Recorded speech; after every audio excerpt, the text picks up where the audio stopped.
ಇನ್ನ ಕೆಲವರಿಗೆ ಸಿಂಧುತ್ವ ವಿಚಾರದಲ್ಲಿ ಸ್ವಲ್ಪ ಗೊಂದಲ ಇದೆ. ನಾನು ಹೇಳ್ತಾ ಇದ್ದೇನೆ, ಇವತ್ತು ಪ್ರತ್ಯೇಕವಾದಂತ ಒಂದು ಸಪರೇಟ್ ಆಗಿ ಕಾರ್ಪೊರೇಷನ್ ನಲ್ಲಿ ನಿಮ್ಗೆಲ್ಲ ಕೂಡ ಬೂತ್ಗಳನ್ನ ಮಾಡಿ ನಿಮ್ಮ ದಾಖಲೆಗಳನ್ನ ಪರಿಶೀಲನೆ ಮಾಡಿಸಿ ನಿಮ್ಮೆಲ್ಲರೂ ಕೂಡ ನ್ಯಾಯವನ್ನು ಒದಗಿಸಿಕೊಳ್ಳುವಂತ ಕೆಲಸ ಉಳ್ಕೊಂಡವ್ರಿಗೆ ಮಾಡುವಂತ ಕೆಲಸವನ್ನ ಈ ಡಿ.ಕೆ. ಶಿವಕುಮಾರ್ ನಿಮ್ಮ ಸರ್ಕಾರ ಮಾಡ್ತದೆ ಅನ್ನೋ ಮಾತನ್ನ ಈ ಸಂದರ್ಭದಲ್ಲಿ ಹೇಳಲಿಕ್ಕೆ ನಾನು ಬಯಸ್ತಾ ಇದ್ದೇನೆ. ಇದ್ದಾಗ ರೊಟ್ಟಿ ಕೊಟ್ರೆ ಸತ್ತಾಗ ಸ್ವರ್ಗ ಸಿಗುತ್ತದೆ ಎಂದು ಅನೇಕರು ಹಿರಿಯರು ಮಾತಾಡಿದ್ದಾರೆ. ಹೀಗಾಗಿ ನಿಮ್ಮ ಸರ್ಕಾರ ನಮ್ಮ ಸರ್ಕಾರ, ನಮ್ಮ ಸರ್ಕಾರ ನಿಮ್ಮ ಸರ್ಕಾರ, ಇದು ಯಾವಾಗಲೂ ಕೂಡ ಇರಬೇಕು.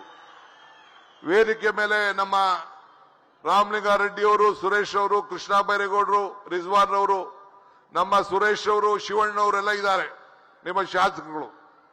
ಅವರೆಲ್ಲ ಕೂಡ ಯಾವಾಗಲೂ ಕೂಡ ನಿಮಗೆ ಯಾವಾಗ ಸಹಾಯ ಮಾಡ್ತೀರಿ, ಯಾವಾಗ ಕಾಯಂ ಮಾಡ್ತೀರಿ, ಅವ್ರಿಗೆಲ್ಲ ನಾವು ಕೂಡ ನಮ್ಮ ಕ್ಷೇತ್ರಗಳಿಗೆ ಕರೆಸಿ ಪ್ರತ್ಯೇಕವಾದಂತಹ ಗೌರವನ ಸಲ್ಲಿಸಬೇಕು ಅಂತೇಳಿ ಅವರು ನನ್ನ ಮೇಲೆ ಒತ್ತಡವನ್ನು ಕೂಡ ಇವತ್ತು ಮಾಡ್ಕೊಂಡು ಬಂದಿದ್ದಾರೆ. ಸೊ ಇವತ್ತು ಕೃಷ್ಣ ಬೈರೇಗೌಡರು ಬಂದಿದ್ದಾರೆ, ಅವ್ರಿಗೂ ನಿಮ್ಮೆಲ್ಲರ ಪರವಾಗಿ ನಾನು ಸ್ವಾಗತವನ್ನು ನಾನು ಮಾಡಿಸ್ತಾ ಇದ್ದೇನೆ.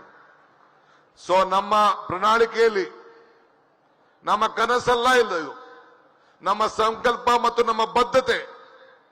ನಿಮ್ಮ ಕಷ್ಟ, ಹಸಿವು, ನೋವು ಎಲ್ಲರೂ ಕೂಡ ದೂರ ಮಾಡಬೇಕು ಅಂತೇಳಿ ಇವತ್ತು ಇಂಥ ತೀರ್ಮಾನವನ್ನು ಮಾಡಿದ್ದೇವೆ. ವಿವೇಕಾನಂದರು ಒಂದ್ ಕಡೆ ಹೇಳಿದ್ದಾರೆ, ಸಮಾಜ ಎನ್ನುವ ಚಕ್ರದಲ್ಲಿ ಕೆಳಗಿರುವವರು ಮೇಲಕ್ಕೆ ಹೋಗ್ತಾರೆ, ಮೇಲಿರುವವರು ಕೆಳಗೆ ಬರ್ತಾರೆ ಅಂತೇಳಿ. ಹಂಗೆ ನೀವು ಕೂಡ ಸಮಾನತೆಗೆ ಇವತ್ತು ಅತಿ ಹೆಚ್ಚು ಶಕ್ತಿಯನ್ನ ತುಂಬಿದ್ದೀರಿ.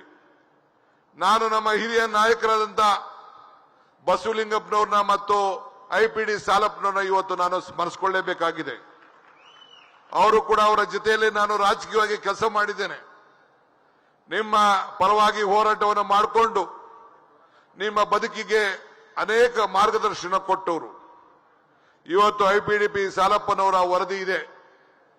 ಆ ವರದಿಯನ್ನ ಅನುಷ್ಠಾನಕ್ಕೆ ತರಲಿಕ್ಕೆ ಹಂತವಾಗಿ ಪ್ರಯತ್ನವನ್ನು ನಾವು ಮಾಡ್ತಾ ಇದ್ದೇವೆ. ಇವತ್ತು ತಮ್ಮ ಅನೇಕ ಯಾವುದೇ ವಿಚಾರ ಇದ್ರೂ ಕೂಡ ನಿಮ್ಮ ಮಕ್ಕಳ ಭವಿಷ್ಯವನ್ನ ಗಟ್ಟಿಯಾಗಿಡಲು ಇವತ್ತು ಅನೇಕ ಕಲ್ಯಾಣ ಕಾರ್ಯಕ್ರಮವನ್ನು ರೂಪಿಸಿದ್ದೇವೆ. ಅದಕ್ಕೆ ಅನೇಕ ನಿಮ್ಮ ಮಕ್ಕಳ ವಿದ್ಯಾಭ್ಯಾಸಕ್ಕೆ, ಉತ್ತೀರ್ಣಕ್ಕೆ IAS, KS, ಇಂಜಿನಿಯರ್, ಡಾಕ್ಟರ್ ಮಾಡಲಿಕ್ಕೆ ಟ್ರೈನಿಂಗ್ ಕೊಟ್ಟು ನಿಮ್ಮ ಗಾಡಿಗಳಿಗೆ ವಾಹನಗಳನ್ನು ತೆಗೆದುಕೊಂಡು ಎಲ್ಲ ಕೂಡ ಸಹಾಯ ಮಾಡಲಿಕ್ಕೆ ಅದಕ್ಕೆ ಒಂದು 700 ಕೋಟಿಯನ್ನು ಕೂಡ ಇವತ್ತು ಮೀಸಲಾಗಿ ನಾವು ಇಟ್ಟಿದ್ದೇವೆ. ನಿಮ್ಮ ಕಲ್ಯಾಣ ಬಜೆಟ್ 730 ಕೋಟಿ. ನೀವು ನಿವೃತ್ತಿ ಆದವರೆಗೆ ಸದಾ ಆದ ತಕ್ಷಣ ನಂತರ 10 ಲಕ್ಷ ರೂಪಾಯಿ ಅಷ್ಟು ಡೆಪಾಸಿಟ್, 6,000 ಪಿಂಚಣಿ ನೀಡುವ ಯೋಜನೆಯನ್ನು ಕೂಡ ಈಗಲೇ ನಾವು ಕಾರ್ಯಕ್ರಮವನ್ನು ನಾವು ರೂಪಿಸಿದ್ದೇವೆ. ಇವತ್ತು ನಿಮ್ಮ ಶೂ ಇರ್ಬೋದು, ಇವತ್ತು ಮಕ್ಕಳ ವಿದ್ಯಾಭ್ಯಾಸ, ಆರೋಗ್ಯ, ಕೌಶಲ್ಯ ಅಭಿವೃದ್ಧಿ, ಶೋಷಿತರ ಹಿಂದುಳಿದವರ ಅಧಿಕಾರವನ್ನು ನೀಡಲು ಎಲ್ಲ ಕೂಡ ಇದೆ.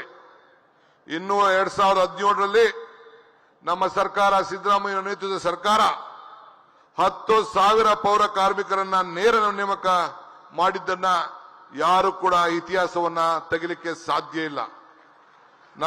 ನಿಮಗೆ 7.5 ಲಕ್ಷ ಮನೆಗಳನ್ನು ನಿರ್ಮಾಣ ಮಾಡಲು ಈಗಾಗಲೇ ಇಡೀ ರಾಜ್ಯದ ಉದ್ದಗಲಕ್ಕೂ ಕೂಡ ನಮ್ಮ ಸರ್ಕಾರ ಬದ್ಧವಾಗಿದೆ.